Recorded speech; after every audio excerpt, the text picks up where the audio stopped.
Hi everyone. I wanted to jump on here this morning and I wanted to say hello.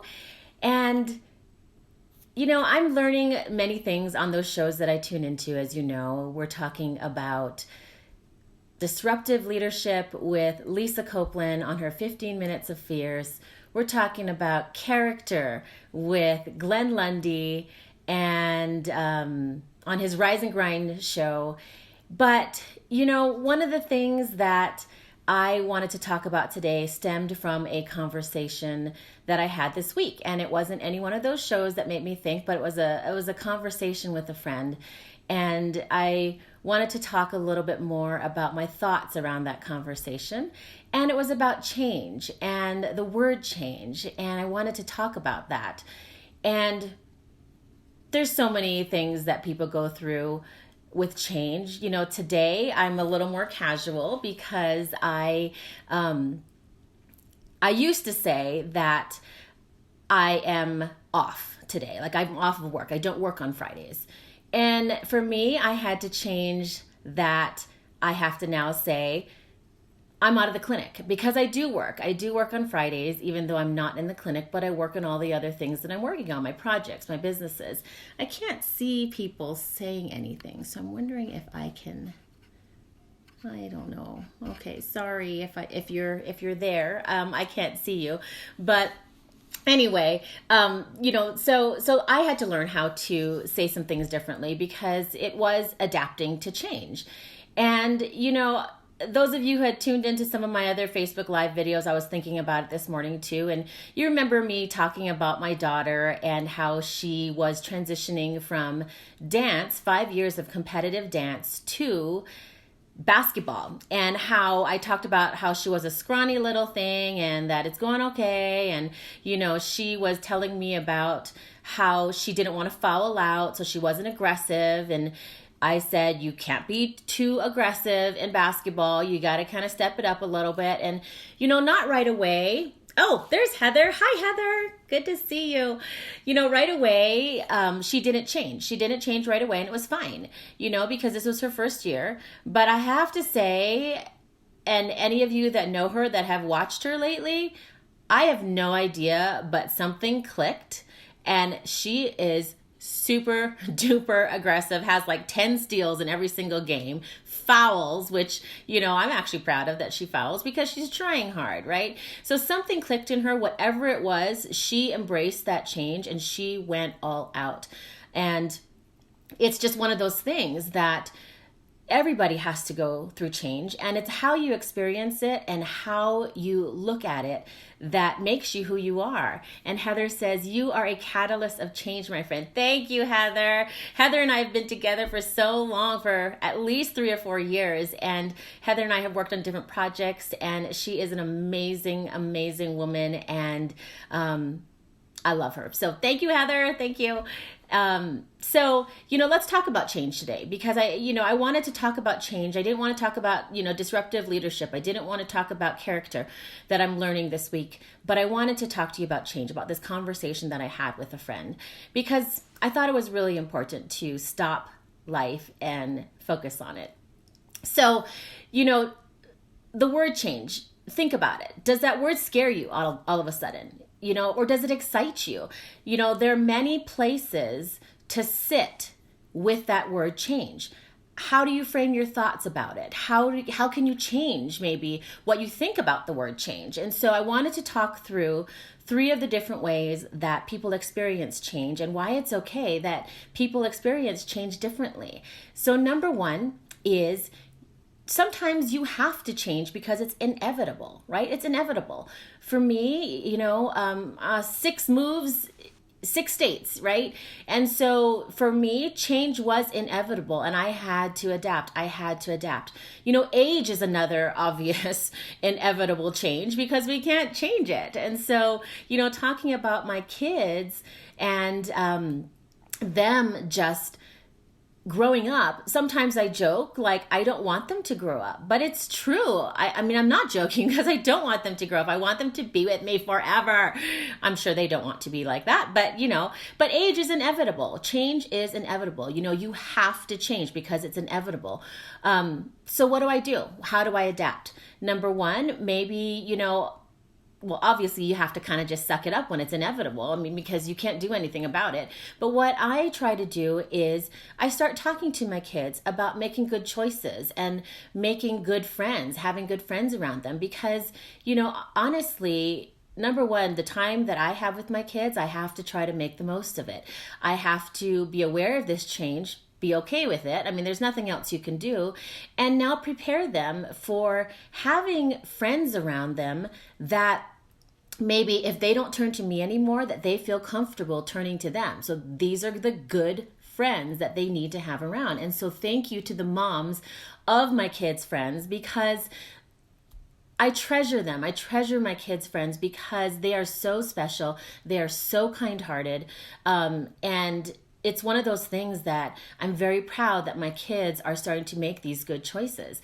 And so you have to adapt, and you have to learn how to make the most of it and how to create something that, even if it's inevitable and you have to do it, that it's okay. And you have to find ways that will work for when you need to adapt to these types of changes. So number one is changes are inevitable. You have to change because it's coming anyway. Age, right? Age, I'm not going to talk about age with me and everything, but it's true, even with health issues, as you grow older, for those of you young ones out there, as you grow older, your body doesn't process foods as well as it did when it was younger, and you have to watch what you eat. You have to exercise. And so change is inevitable. You have to change. That's one type of way that you experience change. A second way is maybe you just choose to change, right? So these aren't the things that you have to do, but you choose to change because you truly believe that it is better for you and your family. And that is totally okay. That is totally okay. I think a lot of the times people are feeling what other people are saying to them and interpreting. And when you're sitting in that change, because you chose to do it and you strongly believe that it was better for you and your family, that maybe you read into people not understanding your journey. And you have to be okay with it, because not everybody's going to understand the decisions that you make for you and your family, but you have to do it, right? And so don't stop believing. I feel like I'm going to start singing Journey, but don't stop believing that it is, okay? Don't stop believing that it is going to be better for you and your family. It is hard to sit and enjoy the moment right before the change. I understand that. I get it. I mean, again, through many changes in my life, I get it, especially when you can see that change is coming and you've made that choice and it is going to be better. Trust that it is. And, I encourage you to not look back and be sad that things happened, but be glad and be blessed that it happened, right? You chose the change, and you can also choose to be intentional moving forward, intentional to stay in touch with the people, that you're not going to see as often. The worst case scenario, right? The worst case scenario is maybe that change wasn't right. Maybe it wasn't right. Who cares, So you learn, you pivot, and you build character, right? So even if this happens, sometimes the only way that you would have known that it wasn't going to work is if you went through it. So sometimes you just have to go through it, and that's the worst case scenario. So don't think that it's not going to happen, but that's just the worst case scenario. Heather, you are so funny. Play Don't Stop Believing on NoCo FM. It's NoCo FM. Chris, my producer, which actually I'm going to go in and do another podcast today. But that's my 80s mix, right? I requested an 80s mix, and it's supposed to be Flashback Friday every Friday. So hopefully he'll play Don't Stop Believing. I don't even know if that's an 80s song. Anyway, so, okay. So number one, talking through experiencing change. Some change is inevitable. You have to change, right? The second thing is you chose to change. You chose to change because you honestly believe that it's going to be better. perfect. That's another way that you can experience change. With those lessons, sometimes they have to, like I said, you have to just go through it. You can't just read about it, or you can't just think about it. Okay. So those are two of the ways that you can experience change. The last thing that I know a lot of us experience, whether we're in the entrepreneurial world or not, is you anticipate change. This is how you experience another way of changing, is that you anticipate change. So you might anticipate it because you have this great idea to grow or to create, but you're fearful to step into that idea, right? So you're anticipating the change, but at that fork in the road, you either decide, I'm not going to do it because I don't think I'm going to be able to make it, or that's so dumb, or I'm not as talented, or whatever you're feeding yourself, ridiculousnesses, but the anticipation of change because you have something to create or to build. That's another way that a lot of us experience change. And so talking about how do you work through it, I have a couple of questions for you. At first I had one question, but it turned out to many questions. So when you're anticipating the change and you're fearful of stepping into what it is that you need to create, ask yourself this question.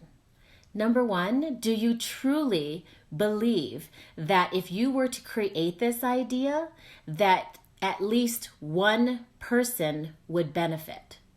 Do you truly believe that if you were to create this idea, that at least one person would benefit? That's the first question. The follow-up question is, if so, is that worth it to you? Is one person worth it to you? So anticipating change, living in that area of change, you have to ask yourself, do you believe that you're going to change at least one person's life? Number two, is it worth it to you, right? So that is the third way that we are experiencing change. If it is worth it to you, then you need to start building that confidence and that strength to do it and to take steps and actions. So if you're watching this on the replay or you're just joining in, I'm talking about how we experience change. Sometimes it's inevitable. We have to change. Sometimes we choose to change. And sometimes we sit and we anticipate change and then we don't go any further. Depends on what your decision process is after that. So I made a little acronym for change for those of you who like wordplay. And I'm hoping that, this works out. But change, think about change. Creating happiness and never-ending growth. And then the E, right? So change, CHANGE, creating happiness and never-ending growth. And the E is up to you. It could be eventually, creating happiness and never-ending growth. Eventually, I don't know if I'll do it. I'll do it eventually, right? Creating happiness and never-ending growth explosively. So, oh my gosh, I'm ready to go. I'm ready to crush it. Let's go. Let's do it. Boom, boom, boom. Up to you. This is your decision. Your E is your decision. Or creating happiness and never-ending growth exponentially. Those are the three I came up with. What's your E? Is it eventually? Is it explosively? Is it exponentially? You come up with how you're going to finish off this story, right? So change. We talked about change. It is your choice to run from it or to embrace it. It is your choice to be scared and nervous or to be excited. So reach out to others for help. Reach out to friends for support. Reach out to me if you want to. If you want to, please type in below in the comments, I am ready for change. I am ready for change. That's all you have to type in. You don't have to say why. You don't have to say where you are. But if you type that in, I will reach out to you and keep you accountable, because we're all in this together, right? So thank you for joining in. Thank you for listening to my thoughts about change. You write the story. You decide how are you going to interpret and sit in your experience of change, because we are all going to go through change, and it's time for us to band together and help each other out or support each other or get to the next step. So thank you for tuning in. Thank you for watching. Thank you for watching on the replay. Share this out if you feel like this spoke to you and you had something that you learned from it, and type in the comments, I am ready for change, if you want me to reach out and keep you accountable. So thank you, everybody. Have a great day today.